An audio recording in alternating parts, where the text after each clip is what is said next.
Hi guys, welcome to Anushala by Anushri. This is the second lecture of class 9 civics in which we were studying about the chapter what is democracy, why democracy. And we have seen those four features of democracy which are important for a country to be a democratic country in a true sense. कौन से चार features है एक बार revision करते हैं. Decision making power किसके पास होनी चाहिए डेमोक्रेसी में? Elected representatives of the people, right? Free and fair elections, fair chance of losing, political equality which means universal adult franchise plus one vote, one person, one value. Then limitations by constitution and fundamental rights. Limitations on the ruling government. Fine.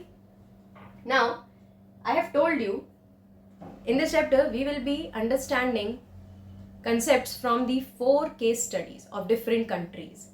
तो शुरू करेंगे. सबसे पहले the case study of Pakistan is given to us. Pakistan में 1999 में क्या होता है? There was a military leader. Military commander होते हैं पाकिस्तान की मिलिट्री के, जिनका नाम होता है Pervez Musharraf. And he form a military coup. Military coup का मतलब क्या है? मिलिट्री की मदद से एक ऐसा ग्रुप बनाना जो कि एग्जिस्टिंग गवर्नमेंट को, इलेक्टेड गवर्नमेंट को ओवरथ्रू करने की कोशिश करे, मतलब सरकार को गिरा कर खुद मिलिट्री पावर में आना चाहे, उसको बोलेंगे military coup. Military coup by Pervez Musharraf. He overthrew elected government and became the chief executives. Elected government को हटाने के बाद परवेज मुशर्रफ क्या करते हैं? खुद एक मिलिट्री लीडर होकर चीफ एग्जीक्यूटिव बन जाते हैं. चीफ एग्जीक्यूटिव क्या है? एक ऐसी पोजीशन जो एग्जीक्यूटिव्स में हाईएस्ट है. जैसे जब हमने देखा था कि organs of government, legislature, executive, judiciary, तो एग्जीक्यूटिव्स में जो हाईएस्ट पोजीशन आ रही है जिसको अभी हम प्राइम मिनिस्टर बोलते हैं, वहां पर उसको क्या बोला गया है? Chief executive. और चीफ एग्जीक्यूटिव बनने के बाद परवेज मुशर्रफ क्या करते हैं? अपनी पोजीशन को प्रेसिडेंट का डेजिग्नेशन दे देते हैं. कॉन्स्टिट्यूशन में अमेंडमेंट करते हैं. अमेंडमेंट का मतलब होता है चेंज. और अपनी पोजीशन चीफ एग्जीक्यूटिव से क्या कर लेते हैं? President. After that a referendum took place based on fraud and malpractices. Referendum का मतलब क्या है? अ काइंड ऑफ वोटिंग जो डेमोक्रेसी से अलग है. लेकिन जो वहां की जो मीडिया है, पाकिस्तान की मीडिया जो है, न्यूज़पेपर्स जो हैं, उनका बाद में ये कहना था कि this referendum it was based on frauds and malpractices, मतलब गलत तरीके से लोगों से इसमें वोट कराया गया है. और इस रेफरेंडम के द्वारा क्या करते हैं? This referendum granted him 5-year extension. मतलब सबसे पहले ये बने चीफ एग्जीक्यूटिव्स, उसके बाद ये अपनी पोजीशन क्या कर लेते हैं? डेजिग्नेशन अपनी प्रेसिडेंट तक बना लेते हैं. उसके बाद प्रेसिडेंट बनकर ऐसा ना हो कि ये थोड़े समय में ही चले जाएं. दैट इज वाई अपने टाइम पीरियड को, प्रेसिडेंट की डेजिग्नेशन वाले टाइम पीरियड को कितना कर देते हैं? 5 years. मतलब अब 5 साल तक परवेज मुशर्रफ को यहाँ से कोई नहीं हटाने वाला. ये 5 years के एक्सटेंशन में परवेज मुशर्रफ और उनका जो मिलिट्री ग्रुप रहता है वो बहुत सारे ऐसे चेंजेस लेकर आता है, ऐसे अमेंडमेंट लेकर आता है कॉन्स्टिट्यूशन में, जिससे मिलिट्री की पावर बढ़ती ही चली जाती है और रिप्रेजेंटेटिव्स की पावर कम होती गई. मतलब डेमोक्रेसी का मेन जो मोटिव है वो तो आप कम ही कर रहे हैं. परवेज मुशर्रफ ने यहाँ पर जो रेफरेंडम कराया, रेफरेंडम मैंने बताया एक तरीके से वोटिंग, लेकिन it was based on fraud and malpractices. लोगों ने अपनी इच्छा से उनको वोट नहीं दिया वहां पर. तो इसका मतलब क्या है? यहाँ पर परवेज मुशर्रफ ने यह दिखाने की कोशिश करी that we are also following a democratic way. हम भी एक इलेक्शन की प्रोसेस को ही फॉलो कर रहे हैं, लेकिन इन ट्रू सेंस ये डेमोक्रेसी नहीं है. क्यों नहीं है? क्योंकि फ्रॉड और मेल प्रैक्टिस पे बेस्ड इलेक्शन हुए. That is wrong. Fair choice, free and fair election यहाँ पर नहीं हुए. तो फर्स्ट पॉइंट, सेकेंड पॉइंट तो क्या हुआ? फुलफिल नहीं हो रहा. Then in August 2002, he issued a legal framework order to amend the Pakistani constitution. यहां पर चीफ एग्जीक्यूटिव से अपनी डेजिग्नेशन को चेंज कर लेते हैं इनटू प्रेसिडेंट्स डेजिग्नेशन. ठीक है. और लीगल फ्रेमवर्क ऑर्डर क्यों है? लीगल फ्रेमवर्क ऑर्डर इसलिए लेकर आते हैं ताकि फुल फ्लेश्ड तरीके से कॉन्स्टिट्यूशन में चेंजेस ला सके और कोई उनको रोक ना सके. कोई ये ना बोल सके कि आपके पास अथॉरिटी नहीं है, अथॉरिटी लेने के लिए, खुद ही अपनी अथॉरिटी लेने के लिए क्या लेकर आते हैं? Legal framework order. लीगल मतलब anything which is related to law, है ना।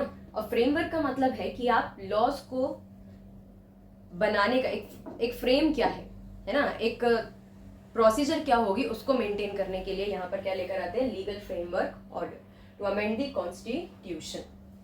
अब यहाँ पर कॉन्स्टिट्यूशन को अमेंड करने की जब पावर आ जाएगी तो इससे ये समझना जरूरी है कि कॉन्स्टिट्यूशन में कुछ भी चेंज किया जा सकता है।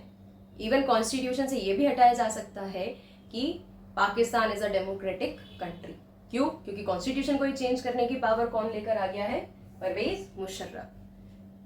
अब देखते हैं कौन कौन से चेंजेस ये कॉन्स्टिट्यूशन में करते हैं जिसके कारण वहां पर इफेक्ट क्या होगा। President can dismiss national and provincial assembly. President लिखा है, लेकिन प्रेसिडेंट अब कौन बन गया है? परवेज मुशर्रफ हिमसेल्फ। प्रेसिडेंट कौन बन गया है? परवेज मुशर्रफ। अब यहाँ पर इन्होंने क्या किया? अपने लिए एक पावर ऐड कर ली that president can dismiss national and provincial assemblies.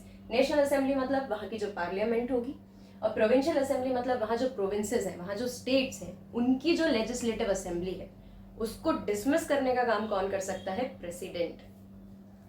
अब पार्लियामेंट और लेजिस्लेटिव असेंबली, इन दोनों में कौन बैठेगा आके? द रिप्रेजेंटेटिव्स ऑफ पीपल, जो कि डेमोक्रेटिक तरीके से इलेक्ट होकर आएंगे, वो यहाँ पर आके बैठेंगे। और अगर प्रेसिडेंट के पास ये पावर है कि इन दोनों को डिसमिस किया जा सकता है, तो इसका मतलब क्या है? इलेक्टेड रिप्रेजेंटेटिव्स जो होंगे उनको रिप्रेजेंट करने का मौका ही नहीं मिलेगा, है ना। जब भी वो कुछ प्रेसिडेंट के अगेंस्ट बोलेंगे या जब भी वो कुछ ऐसा लॉ बनाएंगे जो प्रेसिडेंट को नहीं चाहिए, तो वो क्या कर देगा? उनको डिसमिस कर सकता है।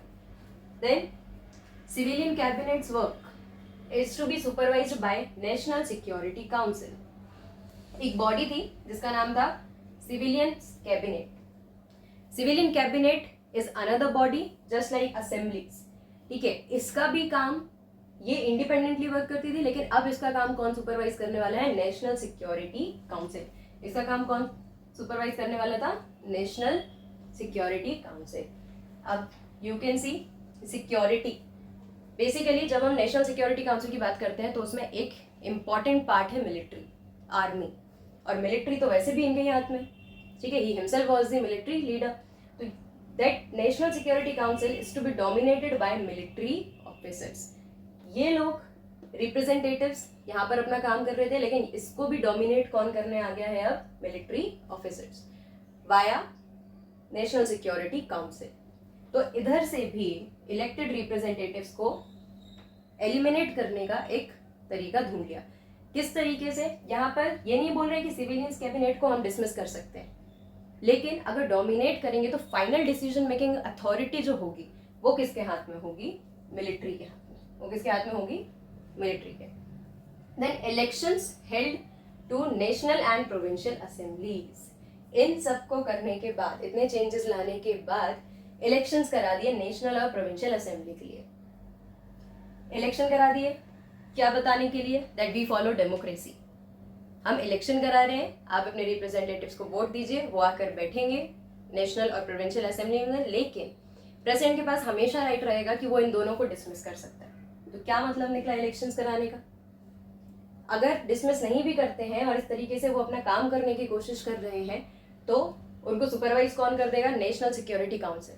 नेशनल सिक्योरिटी काउंसिल अगर देखता है कि सिविलियंस कैबिनेट अपना काम कर रहा है और कुछ उनको नहीं पसंद आ रहा है या कुछ उनके अकॉर्डिंग नहीं हो रहा है, तो वो वहां पर डिसीजन चेंज करने की अथॉरिटी रखते हैं। तो final decision making power is not line with the elected representatives, है ना। अब यहाँ पर खुद अपनी पोजीशन क्या कर ली है? प्रेसिडेंट, और सब कुछ मिलिट्री के द्वारा डोमिनेट किया जा रहा है। सो ऑब्वियसली बात है कि फेयर चांस और लूजिंग तो इनके पास नहीं है ना। So because of all these things यहाँ पर क्या हो रहा है? डेमोक्रेसी ट्रू सेंस में फॉलो नहीं हो रही है, जबकि पाकिस्तान अपने आप को हमेशा से एक डेमोक्रेटिक कंट्री बताते हुए आया है। So this is how we have to differentiate between those countries which are actually democratic country and those who are pretending to be a democratic country. So elections हुए, ठीक है। अब इलेक्शन कराए तो हम डेमोक्रेटिक मान सकते हैं? That is not enough. क्यों? क्योंकि by the definition only suggest that कि अगर इलेक्शंस हो रहे हैं तो कंट्री डेमोक्रेटिक है. Democracy is a form of government in which the government is elected by the people through elected representatives. तो इलेक्टेड रिप्रेजेंटेटिव्स तो इलेक्शन से आ जाएंगे, लेकिन सिर्फ इलेक्शन करा देने से कोई कंट्री डेमोक्रेटिक नहीं होती. ये समझाया है हमको पाकिस्तान की केस स्टडी ने.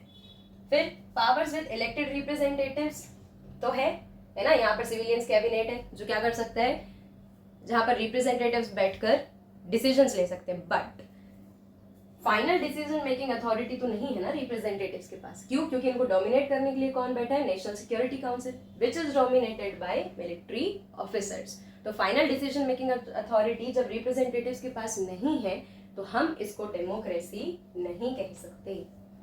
So this was the case study of Pakistan which mainly focuses on decision making authority, जो कि डेमोक्रेसी में इलेक्टेड रिप्रेजेंटेटिव्स के पास होनी चाहिए, लेकिन पाकिस्तान में वो मिलिट्री के हाथ में जा चुकी थी. So this is it for today's lecture. I hope I made it clear to you. If you have any doubt, do ask me in the comment section and don't forget to like, comment, share and subscribe. Thank you.